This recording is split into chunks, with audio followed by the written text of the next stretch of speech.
मेघना कॉलेज के पहले ही दिन लेट हो गई थी और वह जब भागते हुए अंदर आई तो एक लड़के से टकरा गई।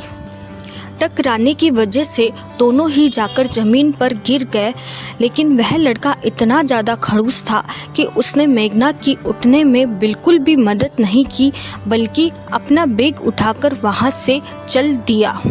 मेघना गुस्से से उस लड़के पर चिल्लाई, लेकिन लेट हो जाने की वजह से उसने उस लड़के का पीछा नहीं किया, वरना मेघना ऐसी लड़की थी कि अगर उसे परेशान करे तो वह उसका पीछा तब तक नहीं छोड़ती थी जब तक वह उससे माफ़ी ना मांग ले। लेकिन आज वह पहले ही दिन लेट हो रही थी, इसलिए उसने उस लड़के को जाने दिया और जल्दी से लेक्चर हॉल की तरफ भाग गई। आज उसका पहला lecture the scientist Arnav Singh ले रहे थे। जब उसने लेक्चर हॉल का दरवाज़ा खोला, वहाँ पर इतने सारे लोगों को देखकर वह दंग रह गई और वह मन में बुदबुदाते हुए बोली, इस साइंटिस्ट का लेक्चर लेने के लिए कितने ज़्यादा स्टूडेंट आए हैं। हे भगवान, लगता है इन सब में दिमाग ही नहीं है, वरना ये लोग पहचान जाते कि ये सिर्फ नाम भर का साइंटिस्ट है और कुछ नहीं। लेकिन खैर छोड़ो, मुझे क्या, मुझे तो आज पहला दिन है तो अटेंड करना ही पड़ेगा। मेरे पास कोई भी ऑप्शन जो नहीं है। आखिर मेघना साइंटिस्ट अर्णव सिंह से इतनी नफ़रत क्यों करती थी, ये तो आपको आने वाले चैप्टर में ही पता चलेगा। चलिए आगे चलते हैं। मेघना अपने लिए बैठने के लिए कोई सीट ढूंढ रही थी, तभी उसकी नज़र एक सीट पर पड़ी जो कि कॉर्नर के पास वाली थी और वह खाली थी।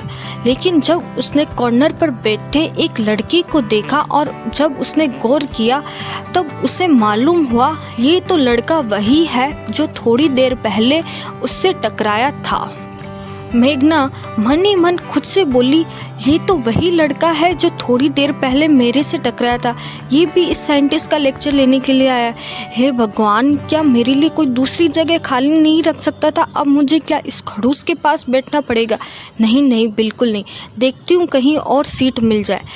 मेघना ने अपने चारों ओर फिर से नज़र घुमाई, लेकिन वहाँ पर कोई भी सीट खाली नहीं थी।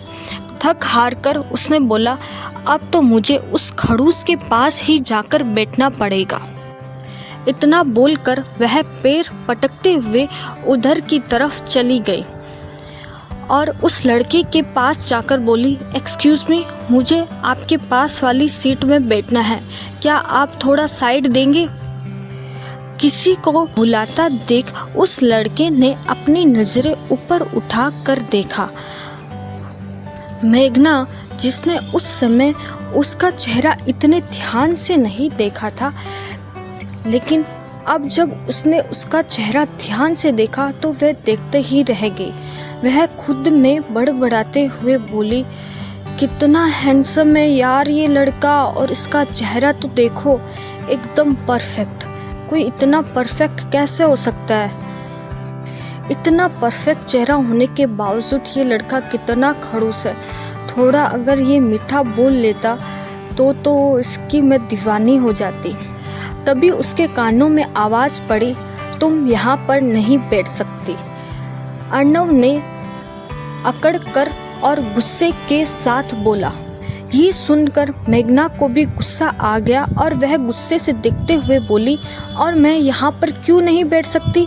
जिस पर अर्णव जवाब देते हुए बोला, मैं नहीं चाहता कि मेरे बगल में कोई बैठे, इसलिए तुम यहाँ पर नहीं बैठ सकती। मेघना जोर जोर से हंसने लगी और हंसते हुए बोली, सीरियसली, कितना बेतुका सा रीज़न दे रहे हो, और वैसे भी तुम कौन से इस कॉलेज के मालिक हो और कौन सा तुम ये सीट अपने घर से उठाकर लेकर आए हो जो मैं इस सीट पर नहीं बैठ सकती।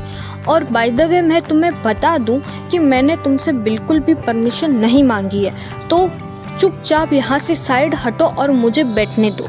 जिस पर अर्णव गुस्से के साथ बोला, मैंने तुम्हें एक बार बोल दिया ना, तुम यहाँ पर बैठ नहीं सकती। तुम्हें ये बात समझ नहीं आती क्या? चली जाओ यहाँ से और कहीं जाके और अपनी सीट देखो। अर्णव को खुद पर यूं चिल्लाते देख मेघना को बड़ा ही गुस्सा आया और वह गुस्से के साथ बोली, बैठूंगी तो मैं इसी सीट पर, तुम बस देखते जाओ।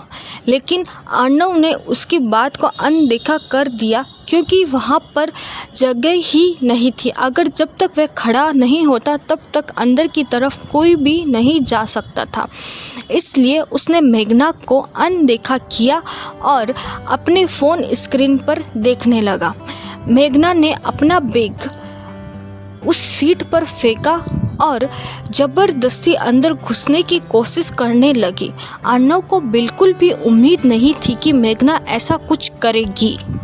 वह गुस्से से मेघना की ओर देखते हुए बोला, तुम क्या पागल हो गई हो? ये क्या कर रही हो? वहाँ खड़े आसपास के बच्चे उन दोनों को ही देख रहे थे और हंसे जा रहे थे क्योंकि वह दोनों किसी टॉम एंड जेरी की तरह लड़ाई कर रहे थे।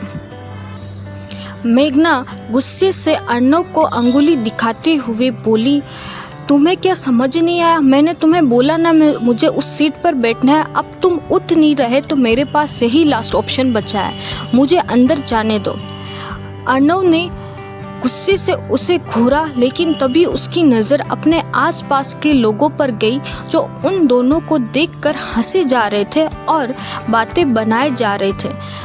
अर्णव को हाईलाइट में रहना बिल्कुल भी पसंद नहीं था, इसीलिए वह उठकर बाहर आया और मेघना को अंदर जाने दिया।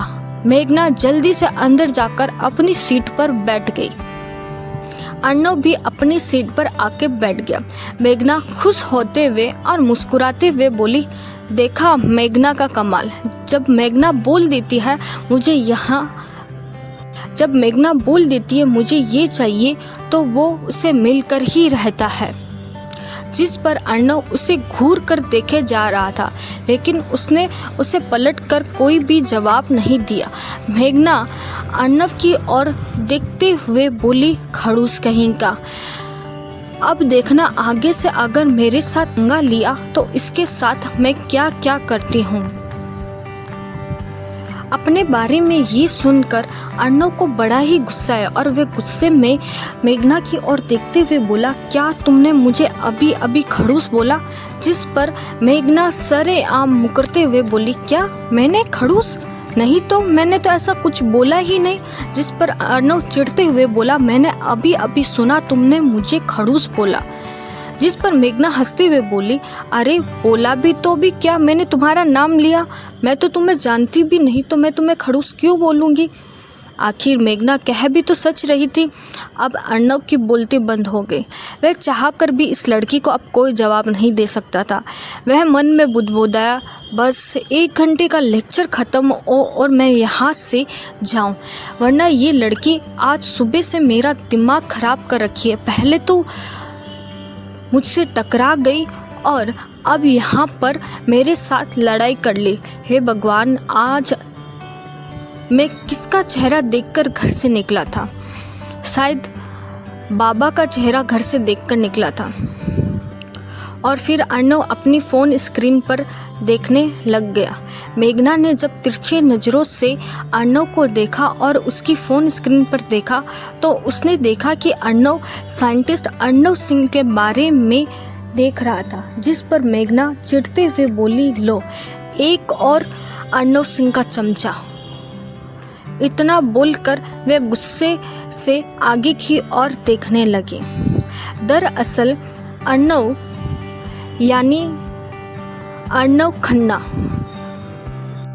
एक मिडिल क्लास फैमिली से बिलोंग करता था और वह भी साइंटिस्ट अर्णव सिंह से बड़ी ही नफरत करता था। वह तो उसकी जानकारी इसीलिए देख रहा था ताकि वह साइंटिस्ट के बारे में और जान सके। अब अर्णव खन्ना भी उस साइंटिस्ट से क्यों नफरत करता है, यह तो आपको आगे चलकर ही पता चलेगा। लेकिन दोनों के बीच कॉमन बात यही थी कि दोनों ही उस साइंटिस्ट से बड़ी ही नफरत करते थे। क्या पता यही कॉमन बात उनके आगे दोस्ती की वजह बने। शायद हाँ, शायद ना, ये तो आपको आगे का चैप्टर सुनकर ही पता चलेगा। चलिए, तभी वहाँ पर दी साइंटिस्ट अर्नव सिंह की एंट्री होती है। अर्नव सिंह शहर का सबसे मशहूर साइंटिस्ट में से एक था और इसकी वजह दरअसल ये थी कि 15 साल पहले उसने एक दवाई की खोज की थी और उस दवाई की एक मात्र बूंद से ही किसी की भी आयु 20 साल कम दिखाई देने लगती और तो और उसकी उम्र 2 गुनी बढ़ भी जाती।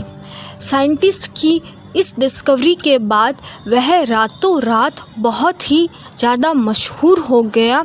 लेकिन उदासी की बात ये थी कि उस साइंटिस्ट ने उस दवा की एक ही बोतल बनाई थी और इससे ज़्यादा बोतल नहीं बनाई थी, शायद बना ही नहीं पाया था। उसने उसकी दवाई की कुछ मात्र बूंदें बेचकर लाखों खरबों रुपए भी कमा लिए और आज वह देश का मशहूर साइंटिस्ट होने के साथ साथ करोड़पति आदमी में से भी एक था। वह आए दिन किसी न किसी यूनिवर्सिटी में लेक्चर देता रहता और उसके भी वह कई सारे पैसे लेता और दिल्ली यूनिवर्सिटी के साथ तो उसका रिश्ता अलग ही था। दोस्तों, अगर आपको हमारी ये कहानी पसंद आ रही है तो प्लीज़ लाइक करो, सब्सक्राइब करो और कमेंट करो। धन्यवाद। बाय।